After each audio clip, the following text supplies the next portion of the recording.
São essas decisões ditas judiciais que maculam e envergonham o judiciário.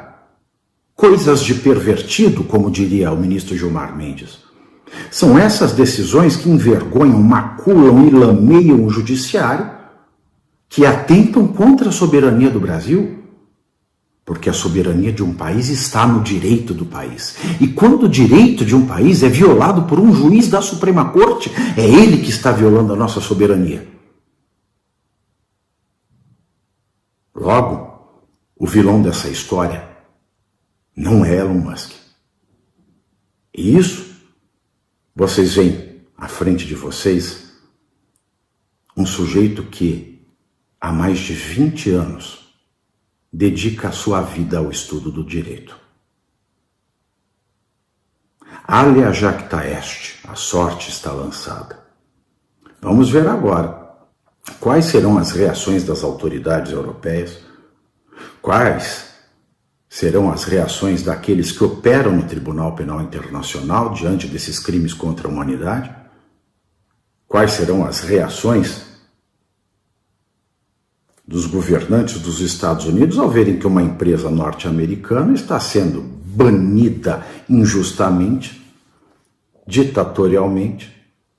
Qual vai ser o destino reservado às empresas brasileiras que operam nos Estados Unidos? E também aos brasileiros que defendem, que clamam, que pedem uma ação do ditador Alexandre de Moraes, deste Salazar. Olha, o senhor vai deixar barato que ele desafie seus crimes contra a humanidade? Olha, o senhor vai deixar barato que ele revele que o senhor está violando a nossa soberania ao ter decisões não amparadas no direito? O senhor vai deixar barato que ele está mostrando ao mundo que nós somos uma democracia de mentira, que nós somos um fascismo? O senhor vai deixar barato que o mundo entenda que o que o senhor faz é ilegal, inconstitucional, antijurídico, indecente, antidemocrático e escambau? Eu queria ver essas pessoas, como o jornalista Sérgio Tavares, com o qual eu tive o prazer de estar nesta tarde aqui em Lisboa. Eu queria ver essas pessoas, quando vierem à Europa, por exemplo, serem retidas pela Europol ou pelas polícias federais dos países, por horas e horas a fio, para saberem por que você defende um ditador, o que você quer fazer na Europa defendendo um ditador. Essas questões ficam na minha cabeça. E espero espero muito, aliás, porque é uma expectativa muito alta, que o nosso Senado tenha um pouco mais de decência. Que nasçam, porque já nasceu um pelinho semana passada no saquinho do Pacheco, que nasçam pelo menos mais meia dúzia de pelinhos para ver se acontece alguma coisa.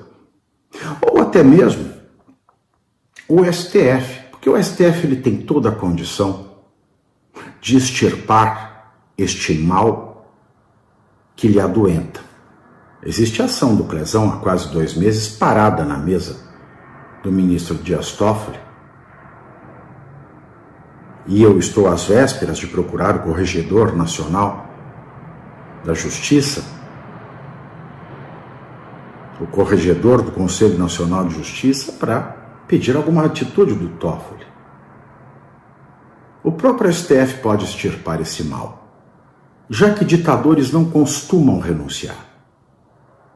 Talvez o próprio STF se mostre grande o suficiente e mostre que tem mais valor do que o legislativo mesmo, que não parece que vá tomar alguma atitude. Então, já que coragem, já que respeitabilidade, já que hombridade e até mesmo ousadia, já que atividade e não passividade têm sido característicos para o bem e para o mal do Supremo Tribunal Federal, a sua composição atual, aliás, não a instituição, eu falo dos ministros que a compõem, vale aqui registrar que o próprio STF pode se mostrar que, de fato, ele é mais importante que o Senado. O próprio STF pode espremer esta berne que infecta a instituição para que este carnegão seja expelido para bem longe e a justiça volte a ser justiça. E a justiça volte a ser justiça. E rogo aqui a todos vocês que não entendem de direito, não se metam a falar de direito, porque isso é desinformação. Porque vocês emburrecem pessoas que de boa fé acreditam em vocês, ou municiam estúpidos de má fé que querem proliferar a estupidez. Nenhuma dessas decisões do ministro Alexandre de Moraes é conforme o direito. Nenhuma é conforme a Constituição, nenhuma é conforme a legislação, nenhuma delas é conforme a própria jurisprudência do STF. Nenhuma delas é conforme a doutrina, nenhuma delas é conforme até aquilo que o Alexandre de Moraes escrevia. Elas são vergonhosas. São elas que estão maculando a nossa soberania.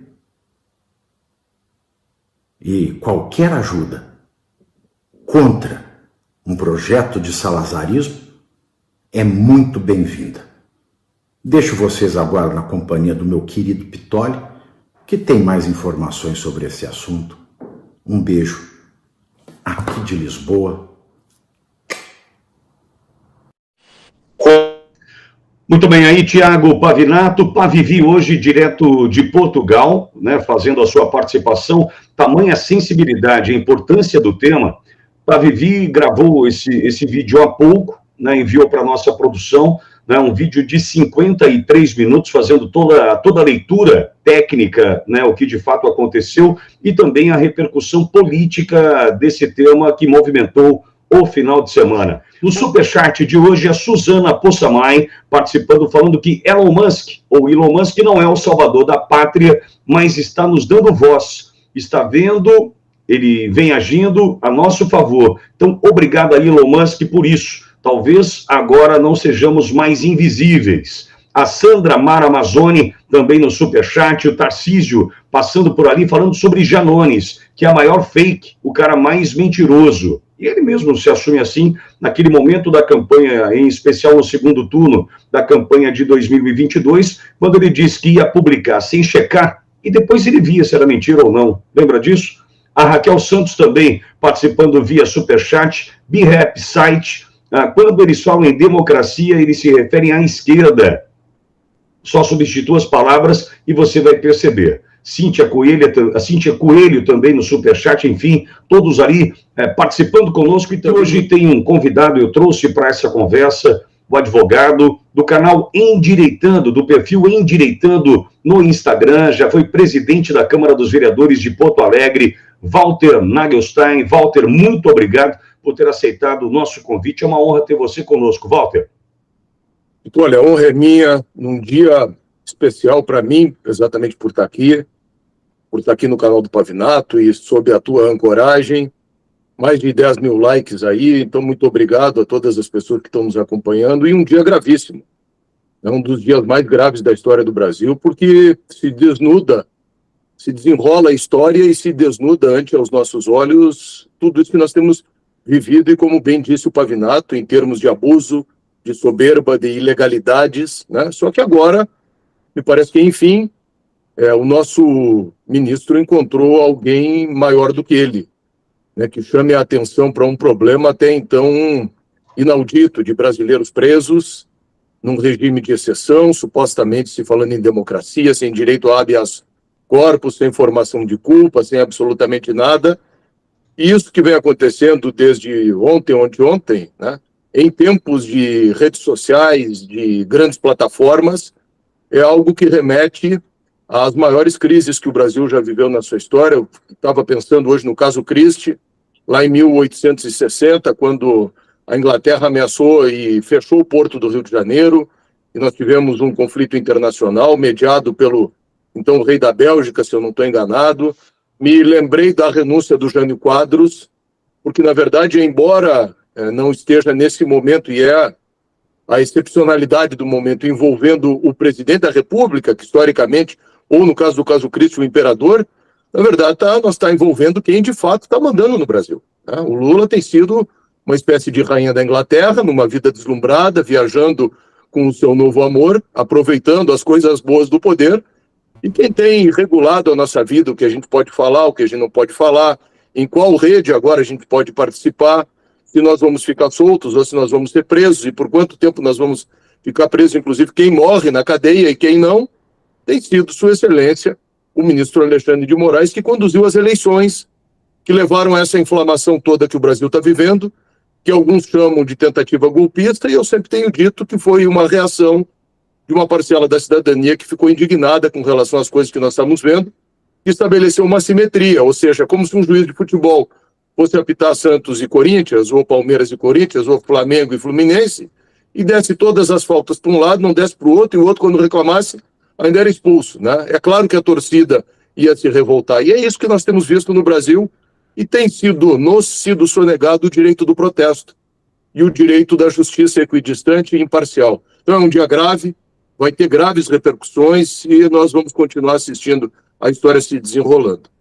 Walter, eu vou fazer uma comparação, embora talvez não seja prudente, eu não quero comparar diretamente o resultado, mas eu volto ao dia 7 de outubro, naquela manhã de sábado, né, às 6h30 da manhã, horário de Israel.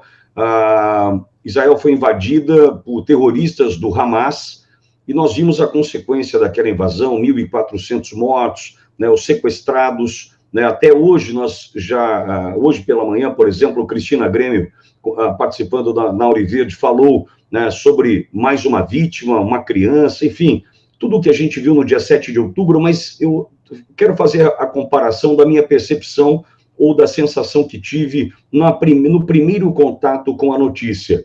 Quando vi que tinha acontecido o ataque em Israel, você primeiro fica desnorteado, tenta entender o que acontece, para, a partir daí, buscar, juntar informações, diversas fontes, a quem você confia, né, você buscar ali o que lhe falta para você encontrando as peças de um quebra-cabeça difícil de montar.